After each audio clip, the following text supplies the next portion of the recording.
నమస్కారం గురువుగారు. జై శ్రీమన్నారాయణ. గురువుగారు, ఉదయం లేచిన వెంటనే పాటించాల్సిన మంత్రం ఏదైనా ఉందా గురువుగారు? ఖచ్చితంగా ఉంటాయి. అంటే ఇక్కడ మంత్రాలంటే కొంతమేర ఎట్లా ఉందంటే ఈ రోజున్న అంటే ఒకప్పుడైతే మాకైతే ఉన్నాయి. మేము ఇది కూడా చేస్తూ ఉంటాం.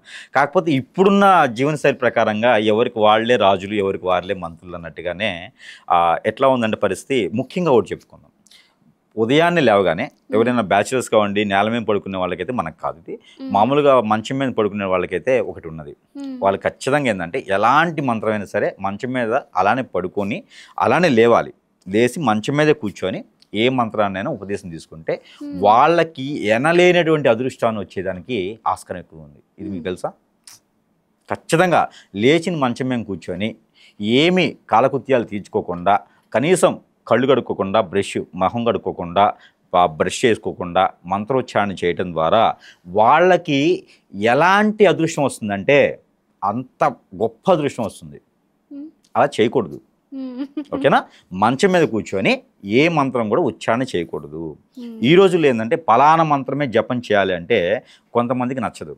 అలానే కాకుండా మీరు నమ్మినటువంటి దేవాతి దేవుడు ఎవరైతే ఉన్నారో, విష్ణుమూర్తి కావచ్చు, శివుడు కావచ్చు, లేదా అమ్మవారు కావచ్చు, లేకపోతే ఇంకా గురువులు ఎవరైనా ఉంటే గురువులు కావచ్చు, లేకపోతే ఇంకా మీకు తెలిసినటువంటి అల్లా కావచ్చు, యేసుప్రభు కావచ్చు, ఇలా చాలా మతాలు ఉన్నాయి ఈరోజు నా తెలిసినంత వరకు 70-80 మతాలు ఉన్నాయి.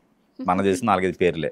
అయితే వారి యొక్క గొప్పతనానికి వారి యొక్క వాళ్ళ పెద్దలు కనుక ఏదైనా చెప్పి ఉంటే కనుక వారికి సంబంధించినటువంటి గురువుది, వారికి సంబంధించినటువంటి దేవాతి దేవుడిది మంత్రం ఏదైనా ఉచ్చారణ చేయవచ్చు. దాంట్లోనూ ఒకటి ఇప్పుడు నేను ఒకటి చేస్తున్నాను న్యూమరాలజీ ప్రకారంగా.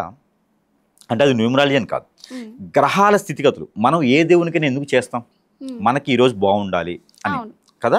కానీ ఒకటి గమనించాల్సింది ఏంటంటే ఏ మానవాళికైనా సరే, ఏ ద్వాదశ రాశుల వారికైనా సరే, భూమి మీద జీవించేటువంటి వారి జ్ఞానం ఉండేటువంటి భూమి మీద జీవించే వారికి ఈరోజు బాగుంది అంటే రేపు బాగోదు. ఇది ఖచ్చితంగా నేను చెప్తాను. ఈరోజు బాగుంది అంటే రేపు బాగోదు, మనకి అది గ్యారంటీ. రేపు బాగుందంటే ఎల్లుండి బాగోదు. మనిషిలో 3 రోజులు ఒక్కసారి మాత్రమే బాగుంటుంది. ఒక్క రోజు బాగుంటుంది, 2వ రోజు అస్సలు బాగోదు, 3వ రోజు మిశ్రమంగా ఉంటుంది, ఆ 2వ రోజు కొంత బాగుంటుంది. ఇది మామూలుగా నడిచేటువంటి జీవన శైలి సైకిల్, ఓకేనా? ప్రతిరోజు జపం చేస్తే కూడా నేను ఒక మంత్రం అనుకుంటాను, ప్రతిరోజు అనుకుంటా, ఈ రోజు నాకు అనుకున్న పని అవుతుంది. ఇదే మంత్రాన్ని ఇదే టైంకి రేపు నేను అనుకుంటా సెంటిమెంట్ ప్రకారంగా, రేపు నాకు పని అవ్వదు. అప్పుడు అబ్బా నాకు అవ్వట్లేదు, నిన్నేదో నా గ్రహస్థితి బాగున్నట్టుంది అందుకే అయింది పని, మంత్రం లేదు ఏం లేదు, నా గ్రహస్థితి బాగుందని కొంతమంది మొండిగా వెళ్ళిపోతారు. లేదు, ఆ దేవుడు చూసుకుంటాడు, మనకి ఎప్పుడు ఏం రావాలో అది వస్తుంది, కానీ నేను చదువుతాను కొంతమంది చేసుకుంటా ఉంటారు. అంటే ఫలితంతో పని లేకుండా పని చేసుకుంటూ వెళ్తారు, ఓకేనా?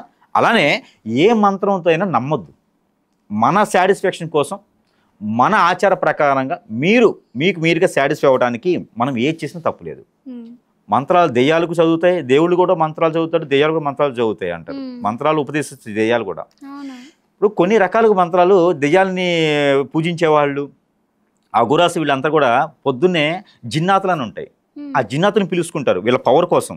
ఇవాళ ఎవరిని ఇబ్బంది పెట్టాలి, లేకపోతే ఎవరు పని చేయాలని చెప్పేసి జిన్నాతులని అంటారు అన్నమాట. వాటిని పిలుచుకునేదానికి మంత్రం చదువుతారు వాళ్ళు పొద్దున్నే, వాటి ద్వారా వాళ్ళకి ఉపయోగం ఉంటుంది. ఇప్పుడు గుళ్ళో పూజలు చేసుకున్నట్టు పంతులు చూమలు ఉంటారు, లేకపోతే సాహసంగా ఉండేటువంటి వాళ్ళు ఉంటారు, వీళ్ళందరూ కూడా దేవుణ్ణి పూజించుకుంటూ ఉంటారు, అమ్మవారిని పూజించుకుంటూ ఉంటారు. పిల్లలైతే సరస్వతి మాతనో దక్షిణామూర్తి మంత్రంనో చదువుతూ ఉంటారు.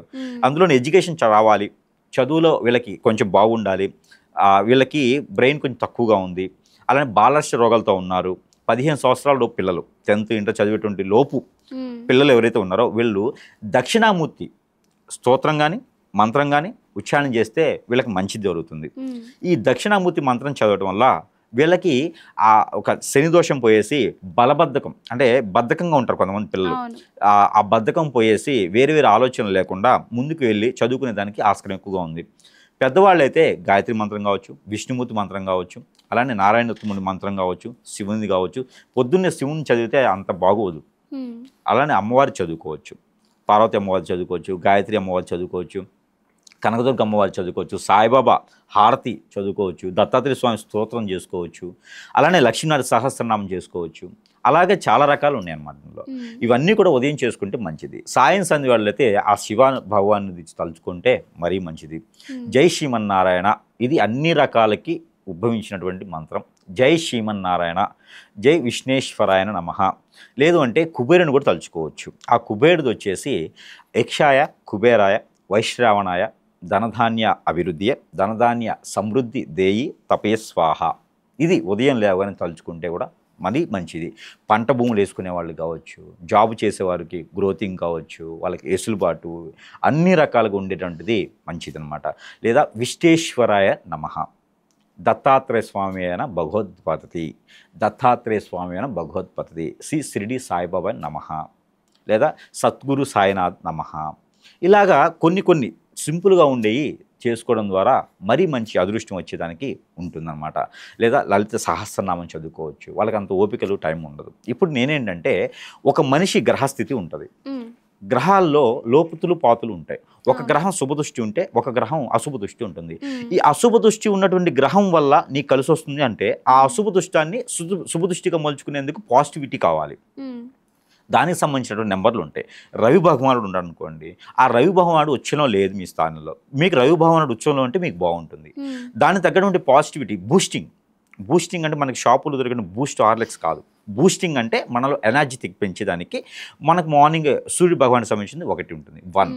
అలానే రవి భగవానుడు కాకుండా మనకి అలానే గురువు కానీ బుధుడు కానీ ఇలాగ మనకి లోతులో అంటే మన హరస్కోప్ ప్రకారంగా మనకి ఏదైతే ఉందో మన పుట్టినప్పుడు ఏర్పడిన గ్రహాల రీత్యా ఈ రోజు నడుచుకున్న గ్రహాల రీత్యా చూసుకున్నప్పుడు ఏంటంటే మన గోచార ప్రకారంగా ఈ రోజు మనకి ఏ గ్రహం తక్కువలో ఉంది, ఈ గ్రహం ఉచ్చలో ఉంటే మనకి ఏది మంచి జరుగుతుంది చూసుకుంటే దాని తగ్గట్టు ఒక నెంబర్ ఉంటుంది. ప్రతి వారు మనకి మంత్రోచ్చారణ చేయాలంటే చేయలేరు.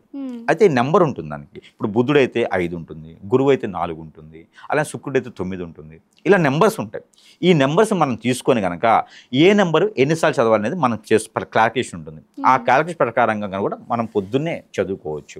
ఇది చేయడం ద్వారా ఆ రోజంతా మనకి పాజిటివిటీ ఉంటుంది, నెగిటివిటీస్ రావు అనే ఒక దాంతో మనం చదువుకునే దానికి ఉంటుంది. అలానే ఉదయం లేవగానే ఎలాంటి మంత్రం చదువుకున్నా ఇబ్బంది లేదు. కానీ ఆ మంత్రం ద్వారా పక్కన వారికి ఇబ్బంది లేకుండా డీజే సౌండ్లు పెట్టి డ్యాన్స్ లేకుండా ఉంటే చాలు. ఆ డీజే సౌండ్లు ఉంటే మనకేమో కానీ ఎదుటి వాళ్ళకి అనీజీ ఉంటుంది.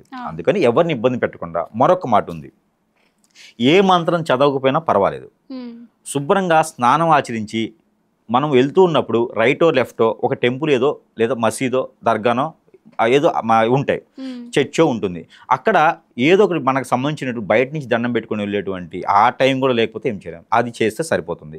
స్నానం ఆచరిస్తే సరిపోతుంది. ఉదయం లాగానే స్నానం ఆచరిస్తే సరిపోతుంది. కొంతమందికి సిటీస్లో స్నానం ఆచరించే విధి విధానాలకి వాటర్ లేక ప్రాబ్లం ఉంటుంది. వాళ్ళు ఏంటంటే ఈ బూది ధారణ చేస్తే స్నానం ఆచరించేటువంటి పుణ్యం వస్తుంది. ఈ బుద్ధి ధారణ చేసుకుంటే కూడా మంచి జరుగుతుంది. బద్ధకంగా ఉన్న వాళ్ళు ఈ బుద్ధి ధారణ చేస్తే సరిపోతుంది, వారం కోసం స్నానం ఆచరించే విధాలు కూడా ఉన్నాయి, అది మనం తెలియదు, ఇంకా వాళ్ళ ఇష్టం అది. అయితే ఈ మంత్రోచ్చారణ అనేది ఏ చేసినా కూడా మరీ మంచి జరుగుతుంది కాబట్టి అట్లా వెళ్ళి చేసుకుంటే సరిపోద్ది. ఇంకొకటి చేయకూడని పని ఉంటుంది. ప్రతిరోజు కూడా ఉదయం లేవగానే మన దగ్గర వెహికల్ ఉంటుంది, కారు లేకపోతేనో ట్రైన్స్ అయితే కొనలేరు ఎవరు, కారు కానీ వెహికల్ 2 వీలర్ కానీ ఉంటుంది. చేయకూడని పని ఏంటంటే పని లేని దగ్గర, ఓకేనా, పని లేని దగ్గర దాన్ని ఓవర్టేక్ చేయాలనో పని లేని దగ్గర ఆనలు కొట్టడం మాత్రం చేయకూడదు. అది చాలా అనీజీ ఉంటుంది, మనకే కాదు ఎదుటి వాళ్ళకు కూడా అనేసి ఉంటుంది. దానికన్నా ముందు ఒక అరగంట ముందు వెళ్తే సరిపోతుంది. ఉదయమే ఎవరిని డిస్టర్బ్ చేయకుండా ఉంటే అదే మంత్రోచ్చారణ. నాకు తెలిసినంతవరకు మంత్రోచ్చారణ ఏంటంటే పొద్దున్నే ఎవరిని డిస్టర్బ్ చేయకూడదు. మన పని ఉన్నా వాళ్ళ పని ఉన్నా సరే దాన్ని నెమ్మదిగా ఎలా సానుకూలంగా చేసుకోవాలో చేసుకుంటే సరిపోతుంది. మంత్రోచ్చారణ మన సాటిస్ఫాక్షన్ కోసం కాబట్టి ఏ భగవానుడైనా చదువుకోవచ్చు. ఇందా మనం అనుకున్నట్టుగానే అందులో ఏదైనా తీసుకొని చదువుకోవచ్చు, ఇబ్బంది లేదు. తులసి మాత పూజకి అయితే ఆడవాళ్ళు ఎక్కువ మంది చేస్తారు కాబట్టి దాన్ని కొంచెం నియమాలు ఉంటాయి. తులసి మాత పూజ అందరూ చేయడానికి అర్హులు కాదు, దానికి కొన్ని నియమాలు పాటించేస్తే మరీ మంచిది. వీళ్ళ గురించి మరీ ఒక టాపిక్లో మనం తీసుకున్నాం. మంత్రోచ్చారణ అయితే ఇలా చేస్తే సరిపోతుంది. సో ఉదయం లేవగానే ఏం చేయాలి అన్నది అందరికీ అర్థమయ్యేలా చెప్పారు గురుగారు. Thank you so much.